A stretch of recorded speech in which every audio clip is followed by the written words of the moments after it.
Hello friends, this is Chandrakant from Akulmek Technologies, and this Friday I would like to welcome all viewers on the edition of CEO Roundtable, and we have very distinguished panel today. I will introduce our first panelist, Mr. Satya Madala. He is a CEO of a very emerging and pioneering company, which is known as Single Point Solution. Welcome to CEO Roundtable, Satya. Thank you very much, CK. So thank you very much for introducing me to this panel. Most welcome. Now, our second panelist is Mr. Neval Gund. He is the chairman of Mindfit Limited from UK, and he has a vast experience of working with global organizations. And now he is helping young population of the world, works with many companies across the world, and he also works with us. Welcome to CEO Roundtable, Neval. Good morning, CK. Good morning, everybody. Looking forward to an interesting discussion. I'm sure it'll get heated because it's about the future of the world, not just individual countries. Certainly, Neval. Our next guest is Ms. Farida Charania. She is joining us from Singapore, and she is the CEO of HR organization known as Career Zoom. So welcome to the panel, Farida. Thank you, CK. Lovely to meet all of you again, and hello to all our viewers. And our last panelist is Ms. Kanchan Verma. She is the CEO of Akulmek Technologies and she's from India. Welcome, Kanchan. Hello, thank you, CK, and good morning, good afternoon to everybody. How are you doing? Great. So now, after the brief introduction, let me start the discussion. So today's discussion is about the skills gap. And let me explain what is skill gap. See, we are all talking about India in particular, and we can discuss the global influence on India or versa. The industry was moving very fast, and there was always a gap in the skills which are being churned out from the industry or from the universities. So that gap was existing in our industry across all multiple segments of business. After the pandemic, the skills gap has even broadened. So we thought that today is a very special day when Prime Minister of India came on TV and he announced the new education policy, changing from the year-old 10 plus 2 plus 3 plus 4 plus 5, whatever it was, to 5 plus 3 plus 3 plus 5. So this is rolled out in India, and it will have unprecedented, I would like to use this word, what Neval used, changes in the next generation, which is going to come out from India. In terms of the skills, because the skills will be imparted early on. So the point of discussion today is the skills gap that exists in India, and I would like to invite Satya and ask this question because he is day in day out grappling with this situation because he is a CEO of multiple companies, and across all tech work that his companies does, he faced this issue. So Satya, what is your opinion on this discussion point that we are talking about? Yeah, CK, like when we are entering into this topic, I wanted to address it.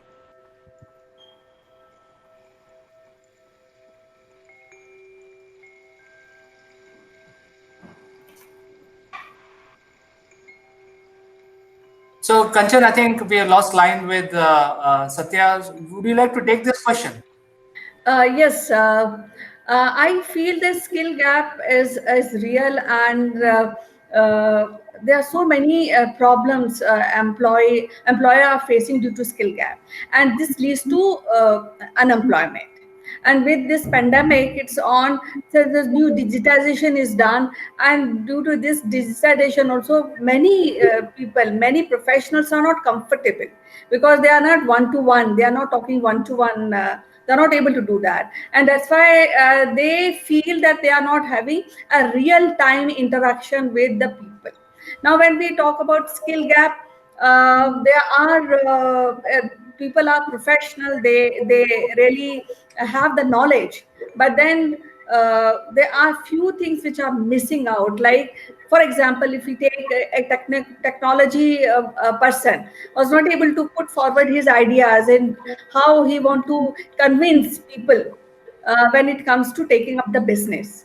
So this is a very real thing, and it's very painful also, because people have the ability, but there's something which is missing, and they are not able to put forward and take up the decision and do a productive contribution. Okay, so Farida, I think you have also worked in India, and then although you have moved out of India for many years, but you have a lot of connections with the industry here, and also in Singapore and also in UK. And I'm sure this is a common subject across all countries. There is always a skills gap in India. Obviously, there is a skill gap, but I'm sure there is skill gap everywhere. So, what is your opinion about whether this situation is real or it's just a myth? I think there are no myths, because this is real, and we feel the pain, because we feel the pain when suddenly because some geographies are very good in certain skills, and some geographies are not that advanced in those skills. They still have developmental areas. And today, when the easy travel is being, kind of completely controlled, or it's almost shut down for so many months, we feel the pain. So I think, firstly, my humble opinion is that it's not a myth; it's a real problem. Secondly, if you speak about India in particular, there are a lot of skills in terms of execution skills. So there are a lot of ideas. There are skills to execute that, but I think the gap which I see, and this has been my experience speaking to my peers in the industry across border, that the the most strategic middle layer, so it's not the top layer, but the most strategic middle layer is really missing, because I think either there are people who are very probably would like to take a lead, and they can actually formulate an idea, have a vision, and then there are people who will probably do those things. But the key component where I see a gap is that skill to bring all of that together. The curator of results, basically somebody who will speak the lingo on both sides, is missing. So, and that's a real problem. That's a real gap that I see. So let me ask this question from Naval, because Naval is the most experienced among the panelists today.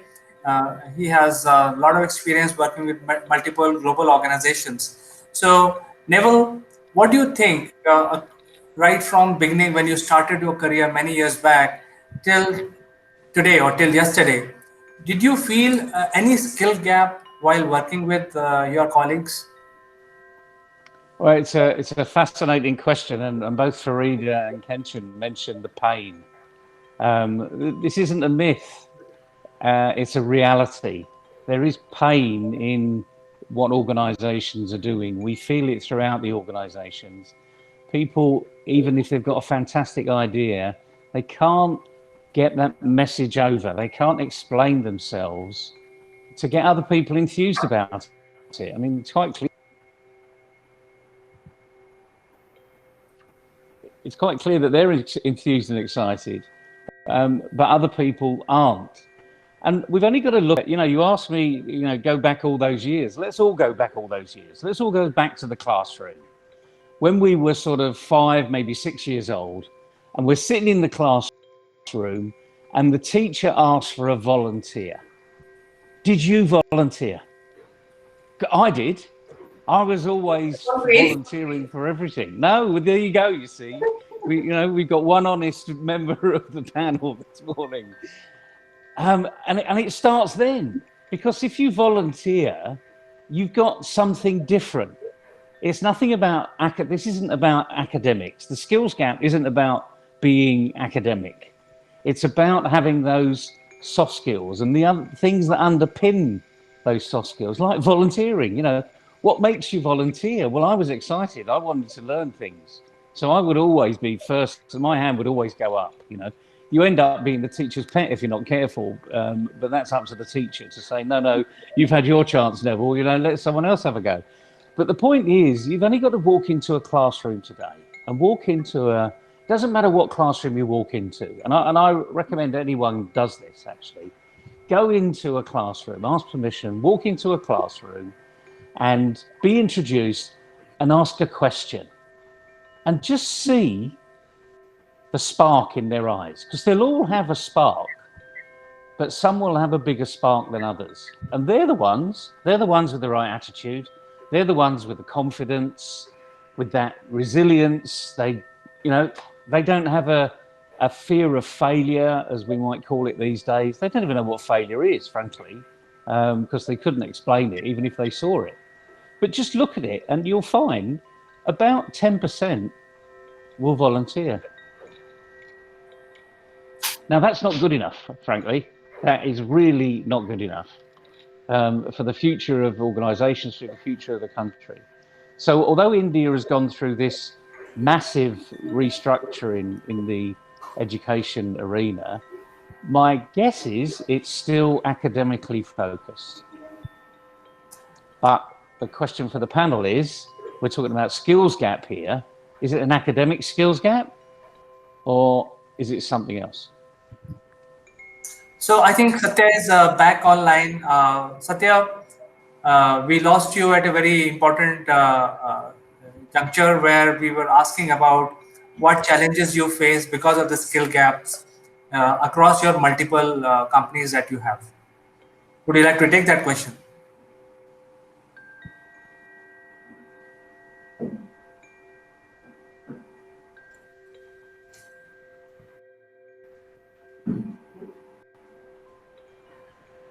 Looks like we're having a few problems.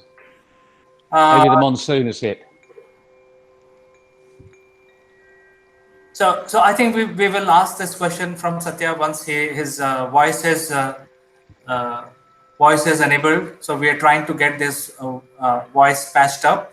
In the meanwhile, to answer your question, Neville, I saw the entire news today, and what the Indian government is trying to do is bridge a gap between academics and the extra skills that people are required to lead their life. So what was happening all these days is that there was a stigma which was created for last 70 years after we got independence, that if you're not doing this, then you're nothing, you're not good enough. And that stigma was created by everyone in the society, by the society itself. We can't blame anyone. It is how the society evolved. And now we have realized this. I think it's not today's realization. It was realized 30 to 40 years back. But the government of the day today had guts to change it. And I think we discussed some time back that because the students are not in school, there is nobody in colleges. So I think this is the right time to make the change. So that is why the government is making all the changes here. And the streams of the students based on their skill sets will be decided early on in their life. And they don't have to wait till they become adolescent or go to college to determine what they want to do in life. Like for all of us, it was like that. We study because we will get a job. But now in the new system, it will not be entirely academic. So I think that is what I'm gathering from reading and also watching the news. Just I wanted to add one more point, CK here. The thing is, like the institutions, actually, the universities or colleges, just they need to take a rapid step to improve the skills. Actually, they are more concentrating on academics. I don't think they are concentrating more on improving the skills. So simply, actually, just even as you said, like the society, and they are looking at actually what is the rank the candidate is getting, and what the marks they are getting, and what is the percentage. So they are concentrating much on it, but they are not concentrating on communication skills and technology skills, and they are not trying to improve practical skills. Wherein actually you see, if you take Hyderabad, so people actually there was so many institutions who is training on this IT skills, but they are not just they're training them and sending them out, but actually they are not looking at how the candidate is coming out with some sort of experience. So they are not looking at, so people actually, even society or parents or the institutions or government, everybody, they need to take a rapid step to improve the skills. So practical skills, actually it requires some infrastructure also, not only from these institutions, even from a government side also, they need to provide some sort of, if you take a China, actually I have some Chinese friends are there. So just they created infrastructure, and if the candidate wanted to go into some sort of sector, so they can go and train in the labs, and they can apply their mind and improve their skills. But when it comes to India, to improve their skills, so colleges or government or society, they required to provide some sort of infrastructure to improve their skills. So that's what I found in Indian market, wherein actually it is possible. It is possible, and wherein actually it won't take much. Like financials are, it won't take much time also, but they need to provide some sort of infrastructure towards to that the candidate practical, what do you call, like a practical things required to improve their skills from the candidate side. So my observation is, wherein actually when I call somebody, we are maintaining some domestic placements also, domestic resource placement. But when it comes to candidate, actually candidates are quite well, and so they are able to just pass their some sort of levels, but very less people, say almost 60%, 60 to 65%, they're failing at practicals. So if they can concentrate on that area, so you can close the gap. So the skill gap can be closed in that way. So, Satya, let me ask you this question. You have raised a very important point that the source. So, there is always a demand and supply. So, in case of human resources, also there is a demand and supply. Yeah. And obviously, supply is coming from the colleges and universities. Yes. And our experience is that they are not doing enough. So, I think Yes. the one of the point which has been highlighted today is that the universities have to change their curriculum. I think with the new education policy, I think that will fall in place. But today we do not have a solution. So let's discuss about today. Satya, your organization, yourself, you are well known globally. You are among the top 30 recognized technical person globally. Your Yeah. companies are doing pioneering job. You Yes. have realized the opportunity at early stage, and you're trying to bring the change to the people for India as well as around the globe. So, what you need as a company to succeed, because obviously you need people, you need skills, you need infrastructure, you need government. So, what is that you need from the skills perspective to make your company successful? See, here again, coming to this point, actually we required some sort of experienced guys in the market to come up with the new products. But the problem here is, everybody is concentrating on particular sector. Not that it is not enough for from the candidate side. Candidates should be trained on known technologies and different technologies, and we require a multi-talented people. So the institutions are actually the colleges or universities, just they're particularly concentrating on particular technology. Not that it is not enough at all.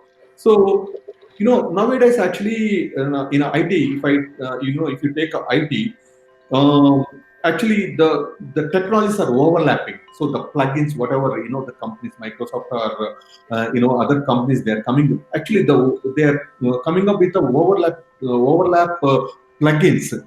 So to manage that, the particular skill set is not enough. So people, actually candidates, required to train on multi skills, multi technologies.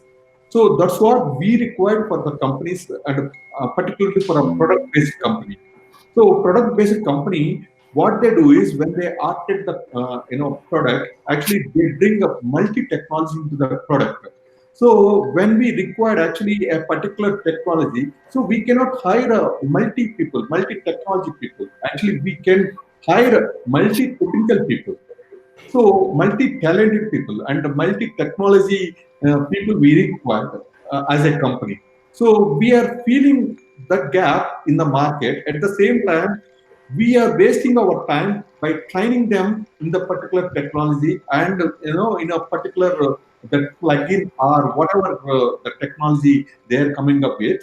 So we are training them. We are wasting our time. Even if I keep my 90 days time on the particular training, so we are losing our time. So it is costing us a lot, and at the same time, particularly it's a time.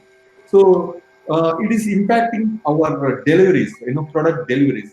So I require a people who can work on a multi technology, wherein actually that is lacking in the market right now. So government or universities or private bodies who are training on this. So if they can concentrate on that area, so they can fill up the gap. That's what my view. I think it's a fair demand from the education industry, since you're an entrepreneur. So I would like to now invite Kanchan to the discussion here, because Kanchan works with a lot of education institutes and universities. So Kanchan, you have heard other panelists saying that there is always a gap between the skills which are required and what business needs. So, what would be your advice to the universities in India specifically? What they should do? Because you've heard Satya as well. He is looking for specific trained person, and he doesn't want to waste time in training him, basically hiring him, then training him, and then making him productive. Before I come to the point which you are asking, I would like to add 2 points that every individual should be taught a kind of have growth outcome. He should be should able to see that I have to grow, and then he has the ability to take up the feedback also. And this kind of soft skills start only at a very early age in the schools. And what I feel is nowadays soft skills are not should be treated lightly. They have few of them have become a hard skill, and they should be taught properly in the academics. It should be, it's not like a recess period or like a game period, where the children chill out and they don't take things very seriously. So I feel that time has come that people should know the growth potential. They should understand how to grow, and this kind of feeling, its kind of attitude should be inculcated when they are very young. Not, it should not start at the colleges only, it should start in the school only. So by the time they are out from their education, they know they know the adaptability skill, they know how to take up feedback positively. So all these things will add to this skill gap, and they can decrease it. And here the hard skill and soft skill, they should go hand in hand. And I can very well understand the pain of Mr. Satya, because he is running companies, and then he is not able to find out the exact skill set for the service or the product he want to have. So I feel that time has come. Universities and all schools should take up these things very, very seriously. Now, I have come across in one place in Hyderabad that one school is started in sixth standard animation. So animation they can start, but they can't. Why can't they start the courses like communication, listening, which is very very essential part of developing a skill. If you are not able to listen, then you are not able to be productive later on. So I feel that time has come, and all depends on the universities to take up these studies. I genuinely feel that all soft skill, leaving couple of them, they should come into the hard skill parameter, not just soft skill, and it is not like a free period in a school and just chilling out time. No, it is a very very serious uh, subject, and it's very very, it should be taken seriously, not in India but in other countries also. We require these kind of subjects and seriousness. So, as per Kanchan, the soft skills are no longer called soft skills. These are all hard skills. But to address what Satya is talking about, his pain point, I think there has to be a forum where the new skill sets should be given like a list from the business, and universities should pick up those skills which are 2 years, 3 years, 5 years, and then churn out these trained people, so that people like Satya, and there are so many other companies across India, across the world, can leverage this new trained resource skill pool. So, Farida, we are discussing mostly in India, and you are a very your personality is very unique because you work with Indians and you work with Singaporeans, and you also work with people from England. So, what do you think we should do to resolve this issue? There are some certain solutions coming out from this panel, but from your point of view, what we should do? Sure, I think this is an interesting discussion. Couple of things here. One, I am delighted with the changes in education system in India because it is now aligned to how the rest of the world and the most successful education systems like Finland, England, Singapore, these are the most successful, systems which are exactly in this manner. So I think it is one. This is the first step in getting Indians, ready towards globalization. Also, another thing is that the scaling is required to where the puck is going, not where the puck already is. So, I feel that, well, I mean, there are a lot of solutions, but my opinion is that at this point in time, I would add to what Kanchan is saying that soft skills are no longer, something that can just be left. And if somebody is really smart and, like Neville said, volunteers in class to sing the national anthem, you just kind of go with them. There has to be a conscious effort to start developing these skills because yes, listening is very important. Again, that's a skill which people underestimate, but if you don't listen you will not understand, and if you don't understand you will not be productive. So there are a lot of with this education change there will be some time of adjustment, and then eventually things will start falling into place, and I'm actually quite optimistic that it would fall in place. But for parents also it's important that don't just kind of think that once you send them for an IT course they'll find a job and that's it, because there is a serious gap between the people who have the vision and the people who execute. There is a serious gap of somebody who can project manage all of this. And if we actually kind of address that question of soft skills, then this is something which will get aligned to quite an extent. And then ideas are cheap, execution is everything. So let's see how this goes forward and how this gets executed. In fact, the Prime Minister Modi said exactly the same thing. He said, coming out with a plan on a paper is one thing, but executing it is another thing. So I think he's working with the ministers today. He's having a very big press conference along with all the ministers and asking them to implement, roll out this policy, because I think this is the right time to roll out the new, we call it NEP, National Education Policy. So with this, let me go back to Satya, because Satya is running a company. One of his companies called Single Point Solution. which is all about the EV vehicles. EV stands for electric vehicles, and also the EV charge solution. So he's pioneering in this area. He has got the whole setup.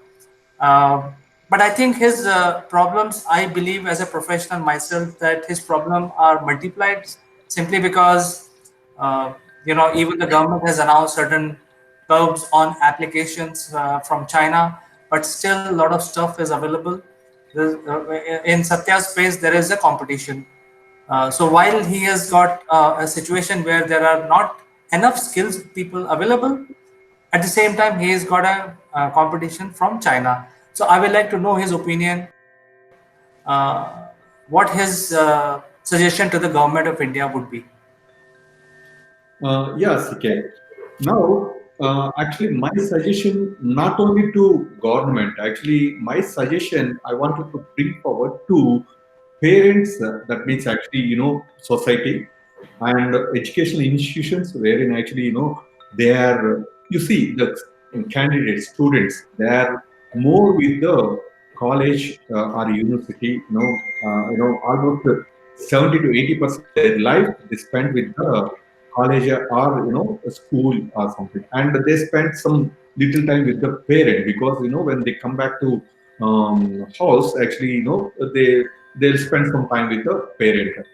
When it comes to candidate, actually, so they need to motivate in a certain level. Actually, everybody needs to take their time. It's a parent or the teacher who is leading the class, or the university, whoever is taking that take lead. So, and at the same time, government. Now, first comes to actually parent. Parents required to motivate them to go in certain direction. Then after that, actually, they need to take a suggestion from a, class teacher or whoever is leading the. And the third one needs to take care by government. Now, when it comes to, say, for example, if the parent, taking them to some direction, wherein actually teacher or lecturer, professor will take care of them to, grow them in that particular area, and government requires to provide some sort of infrastructure. So, with the combination of these three, like we can get a good skilled people in India. So this is what my brief suggestion to everybody to fill the gap in the skill sets. So actually, first required, as Kanchan said, like the student or the candidate required to motivate them in what direction they wanted to go. So nowadays, actually, they can go in any direction, and they can and they can get the job. No, there is no limitation. So there is no limitation for the skills. There is no limitation for the opportunities. So just motivate them, what direction they can go and take the opportunity. So that's what we require to send the message to society as well as the colleges and government. That's what my opinion on this skill gap. Excellent, Satya. So I think let us ask the last opinion from Neville, because Neville is a very senior person recognized in the industry, is also well known globally in the change management arena. So Neville, I think we will leave the stage to you for making the last comments. Thanks, CK. I'm not too sure about the prominence of my experience here, but however, Satya mentions motivation. And he mentioned it so many times, you would think that we all know how to motivate people, because he says it with a passion. And the reality of life is we do not know how to motivate people. Parents don't know how to motivate themselves, let alone motivate their children. And this is where we start with a problem. And it was the reason that I started Your Passport to Grow, because there's a massive gap in the marketplace. It's not that education doesn't value these soft skills. They do value them. They believe that it is a byproduct of being in school. So just like you would do in a network, everyone gets together and they start communicating and things happen. Well, the school has that same type of theory. It is a theory, because for some people, that's all you need. As I said, walk into a school and look at 6, 7, 8-year-olds and go in and ask for a volunteer. You won't get many. And that's the issue. If you don't get many at that time, as they go further and further in their life, the numbers reduce. They don't increase, they reduce. So the satyrs of this world, the real go-getters, the entrepreneurs, the ones that are basically saying, I'm an engineer, I've got an idea, I'm going to go and make it happen, is diminishing just because of actually the education system. It's not a fault of the education system, it just happens because that's what happens. So as I say, education values these, but they don't know how to deliver it. And we don't deliver soft skills, we don't get better at soft skills in an hour's discussion, you know, once or twice a term or twice a year in your discussion groups at school. You do not learn to be a good communicator in a couple of hours. It takes a lot of practice, as we've seen with people expressing their views on here. You know, the more practice you do, the better you get at it. But who knows what's the right practice? And the thing is, a lot of these knowledge transfer, which education is, it's a knowledge transfer. There's a bit of knowledge going in, the learning happens, you do your homework, you get a result, you do your exam, and you find out how good you are. That's knowledge transfer. They call that the Kirkpatrick method. But it doesn't actually work in the world of soft skills, because knowledge actually is only gained by doing it. And our problem is we don't know how to do it. And as I'll go back to my example, going into a classroom of 6 or 7-year-olds, the ones that have got really good attitude are the ones that volunteer. That's what we need to be motivating. How do we keep that level of volunteering up all the way through their life? How do we change the ones that are shy or reserved to say, do you know what, if I don't volunteer, I'm not going to learn anything? So it's changing that attitude, really, of fear to excitement. And going back to what Satya said about motivation, the ones that are really motivated are excited. The ones that aren't motivated are fearful. It's as simple as that. And the nice thing about the vocabulary and the English dictionary and the English alphabet is that E comes before F. So get excited and forget about the fear. So stay with E, excited, be excited. And if you can't be excited, find out how to get excited. And this is where I think parents have got a huge job here. From the day we're born, our parents really should be saying, go and explore, go and be excited. And again, letter E, stay on the letter E, forget the F. Stay with the letter E, be excited, go and explore. Go and have fun. That's the only letter F you really should be worried about. It's a really difficult arena, and I'm not belittling it by any stretch of the imaginations, but it's so important that we start to get this better. Some people are getting it right, and as we see, otherwise we wouldn't have those volunteers. We wouldn't have the satyrs of this world, the evangelists that are out there. So somewhere along the line, we're getting it right. All we need to do is find out that chemical reaction that's happened and do more of it. Sounds simple, but actually when you start to do it, it really is.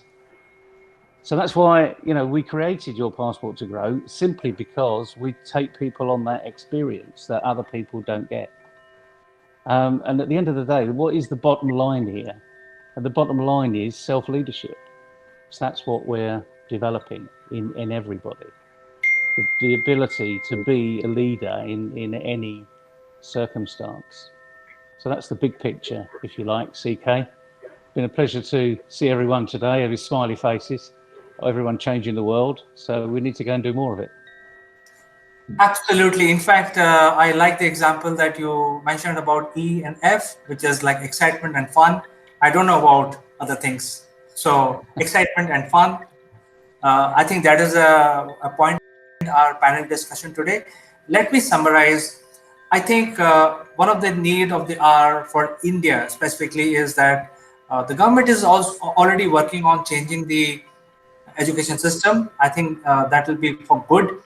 But I think the universities and education institutes have a huge responsibility to make sure that for next couple of years, next 3 to 5 years, they actually change their attitude towards education. They start looking at what is needed by the industrialists so that the Indian story can propel forward. And I think, as Kanchan mentioned and Farida also, that uh, the summary of the entire discussion today is that the soft skill is no longer a soft skill and it's a hard skill. So I think at that point we can end, and that is the message we want to give to our viewers, that make sure that you have all the soft skill and think it is not a soft skill, it's really required, necessary for you to succeed. So with this, I'd like to thank all the panelists today, Neville, Satya, Farida, and Kanchan, for joining us today. And we will catch up in the next CEO Roundtable again. Bye. Bye. Bye-bye, everyone. Bye. Bye.